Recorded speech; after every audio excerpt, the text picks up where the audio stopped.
En la clase de hoy veremos síntesis de proteínas. La síntesis proteica es un proceso por el cual, a partir de aminoácidos, información contenida en el RNA mensajero y la participación de los ribosomas, en el citoplasma se sintetizan las proteínas que van a cumplir todas las funciones dentro de un organismo vivo. Se lo puede dividir en una serie de etapas, como son la activación del aminoácido, el inicio de la traducción, la elongación de la cadena proteica en síntesis, la finalización y el proceso posttraduccional. Veamos el mecanismo de activación. El aminoácido, como tal, no puede ser utilizado en la síntesis proteica y lo primero que tiene que ser es activado. Para ello se une una molécula de ATP, utilizando enzimas específicas para cada aminoácido que se conocen como aminoacil ARNT ligasa. En este proceso se rompe la molécula de ATP, liberando dos fósforos en forma de pirofosfato, y el aminoácido se une a través del grupo carboxilo y el grupo fosfato del ATP para formar el aminoacil AMP, que quedan unidos por un enlace de alta energía porque es un enlace anhídrido entre un ácido carboxílico y un ácido fosfórico. Luego esta molécula reacciona con el RNAT, uniéndose en el extremo 3', donde hay tres nucleótidos que tienen citosina, citosina y adenina. En el oxidrilo de posición 3 se les transfiere el aminoácido, quedando unido ahora por una unión de tipo éster. El carboxilo del aminoácido reacciona con el oxidrilo del ARNT, el ARN de transferencia, y se libera la molécula de AMP, que será resintetizada a ATP.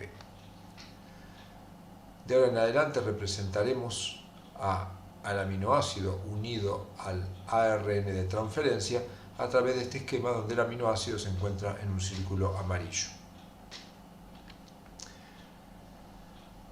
Veamos una breve descripción del ribosoma. El ribosoma es una estructura, una organela no membranosa formada por dos subunidades que acá representamos en color celeste. Una subunidad menor que tiene una 40S de unidades de sedimentación, que es una medida de su tamaño, y la subunidad 60S, su unidad mayor. El ARN mensajero se ubica entre las dos subunidades. Lo podemos ver acá, está representando el ARN mensajero, acá tiene el cap o capuchón y acá tiene la estructura de poli A. En verde vemos el codón de iniciación y en rojo el codón de finalización. El ribosoma se ubica para el inicio de la traducción en el codón de iniciación. El ribosoma tiene dos partes que podemos representar para nuestra explicación, que son el sitio P, donde va a estar unido el péptido o la proteína, y el sitio A, donde van a ir ingresando los nuevos aminoácidos que se requieren para la síntesis. El aminoácido, como vimos, está unido al RNA de transferencia, y cada aminoácido se une a un RNA de transferencia específico que tiene un anticodón que le corresponde según el código genético. Por lo tanto, el aminoácido que va a ir entrando para la síntesis de la proteína va a tener que coincidir su anticodón complementariamente con el codón del RNA mensajero. Acá vemos colocado el primer aminoácido en el sitio P y se produce un apareamiento. Como podemos ver, el codón que tenemos es AUG, por lo tanto el anticodón es TAC, que es complementario, de manera que se establezcan dos puentes de hidrógeno entre timina y adenina, o adenina y uracilo, que es lo equivalente, o tres puentes de hidrógeno entre citosina y guanina. De esta manera, en el sitio P vamos a ir teniendo, a medida que vaya progresando el proceso de traducción, es decir, el ribosoma se vaya desplazando sobre el RNA mensajero, vamos a ir viendo un crecimiento de una proteína por el agregado de aminoácidos que van entrando en el sitio A, como vemos acá. Cada vez que entre un aminoácido vamos a requerir energía que es aportada por el GTP. Bien, veamos un poco lo que aclaramos recién, cómo ocurriría. Entonces, en primer lugar, se une la subunidad menor en la zona de inicio de la traducción y entra el primer aminoácido unido a su RNA de transferencia y se aporta energía a partir del GTP. De esta manera se establece la unión. El primer aminoácido que ingresa en la síntesis proteica de los organismos humanos es la metionina.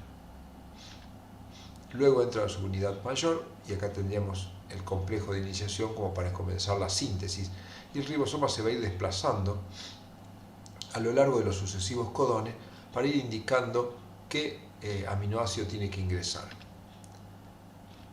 Entonces ingresa el segundo aminoácido y se libera energía a partir del GTP. Acá se establecen los puentes hidrógeno, guanina-citosina, guanina-citosina, guanina-citosina. En el paso siguiente se produce la unión peptídica, se libera el primer aminoácido que se encuentra en el sitio P, recordemos que acá está el sitio P, se libera de su unión éster al extremo 3' del RNA de transferencia y se produce la unión peptídica a través de una actividad enzimática del ribosoma. De esta manera se ha formado un dipéptido que queda unido al RNA de transferencia que se encuentra en el sitio A. Y de esta manera sale el RNA de transferencia que tenía unido el primer aminoácido que se ha liberado.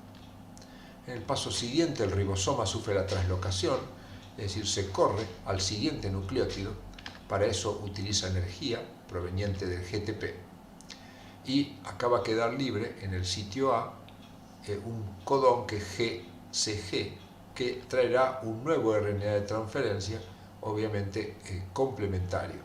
De esta manera van entrando los aminoácidos de acuerdo al código genético. Como que veníamos diciendo, esto continuará, ahora se producirá la unión peptídica entre este aminoácido y este, se liberará el enlace éster que tenía hecho al RNA de transferencia, saldrá este RNA de transferencia y tendremos ya ahora un tripéptido. De acá el proceso se va a repetir, el ribosoma se va a correr a la siguiente posición y así sucesivamente.